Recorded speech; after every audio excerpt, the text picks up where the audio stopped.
और जारी रहेगा, बल्कि इसमें सब कुछ टुकड़े टुकड़े हो जाएगा। कॉल्डवेल और कोमियानकोवस्की ने गणना की कि ब्रह्मांड एक चिंताजनक और लगातार बढ़ती रफ्तार से फैल रहा है और कोई चीज हर वस्तु को किसी वैक्यूम की तरह बाहर की तरफ खींच रही है।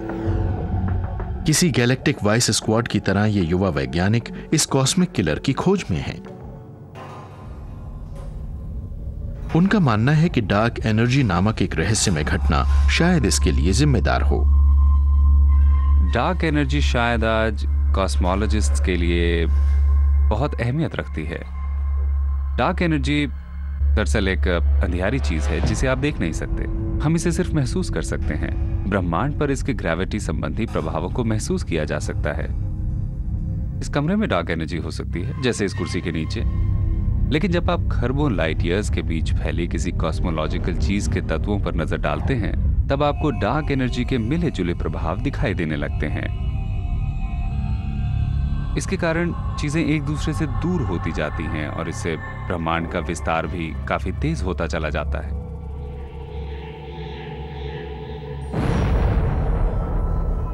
एडविन हबल ने सबसे पहले 1920 के दशक में ही पता लगा लिया था कि ब्रह्मांड फैल रहा है। हबल टेलीस्कोप का नाम उन्हीं के नाम पर रखा गया, लेकिन इस बात का पता 1998 में वैज्ञानिकों की एक क्रैक टीम ने ही लगाया कि यह विस्तार तो किसी दौड़ती रेलगाड़ी की तरह हो रहा है। आप इस बात को यूं समझ सकते हैं कि ब्रह्मांड यानी हमारा 3 डायमेंशनल स्पेस रबर के उस गुब्बारे की सतह जैसा है जिसे मैं अब फुला रहा हूं। ये देखिए, मैं गुब्बारे को फुलाकर ब्रह्मांड पर फैलाव के प्रभावों को दिखाने की कोशिश कर रहा हूं। जैसे जैसे गुब्बारा बड़ा होता जाएगा, आपको गैलेक्सी के फैलाव साफ नजर आने लगेंगे। ओके, ये एक गैलेक्सी है, यहाँ दूसरा है ये। और हमारी गैलेक्सी कहाँ है? हमारी गैलेक्सी यहाँ है। ओके, तो हम यहाँ रहते हैं। जब ब्रह्मांड फैलेगा तो हर गैलेक्सी हमसे और दूर होती जाएगी।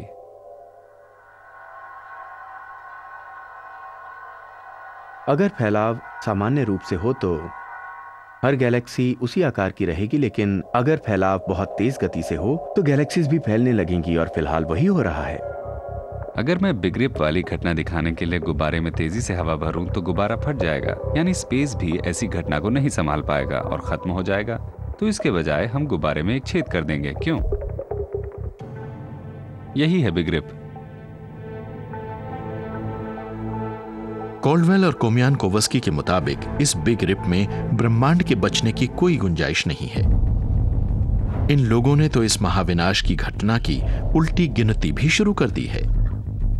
बिग रिप तो जैसे सतह दर सतह ब्रह्मांड को बाहर से भीतर की तरफ तबाह करने की तैयारी शुरू कर चुका है। यह घटना विशालतम स्तर से सबसे छोटे स्तर के क्रम में होगी। गैलेक्सीज के क्लस्टर अलग होने में 1 अरब साल लगेंगे, फिर लाखों करोड़ों साल में गैलेक्सीज टुकड़े टुकड़े हो जाएंगी, फिर सोलर सिस्टम के आकार वाली चीजों का नंबर आएगा जिसमें और लाखों साल लगेंगे। तो पृथ्वी के टुकड़े होने में तो शायद 1 घंटे से कम लगेगा। ये घटना कैसी होगी, ये सोचना बहुत इंटरेस्टिंग है। अगर मैं अपने प्रोटेक्टिव स्पेस कैप्सूल से इस घटना को होते हुए देखूंगा तो मुझे अंधेरे की एक दीवार अपनी तरफ बढ़ती नजर आएगी। तब मुझे सितारे नजर नहीं आएंगे। धरती परत दर परत उखड़ती जाएगी और खत्म हो जाएगी। जो मॉलिक्यूल्स और एटम हमारे शरीर को जोड़े हुए हैं वो अलग अलग हो जाएंगे, और हमारे शरीर को बनाने वाले एटम बहुत थोड़े से समय में ही पूरी तरह खत्म हो जाएंगे। खुशकिस्मती से बिग रिप के ख्याल को लेकर इंसान को अपनी नींद उड़ाने की जरूरत नहीं है। कॉल्डवेल और कोमियानकोवस्की का अंदाजा है कि इस घटना को होने में 50 अरब साल लगेंगे, जब ब्रह्मांड की आयु इसकी मौजूदा उम्र से 3 गुना से भी अधिक हो चुकी होगी। हमारे लिए सबसे मजेदार बात ये जानना होगी कि क्या वाकई ऐसा होगा और हमारे साथ क्या कुछ हो सकता है। इसे लेकर साइंस फिक्शन का सीन क्रिएट किया जा सकता है।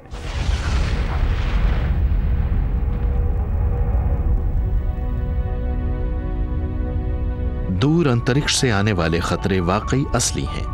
इनमें से कुछ हमें कल नुकसान पहुंचा सकते हैं तो कुछ सुदूर भविष्य में।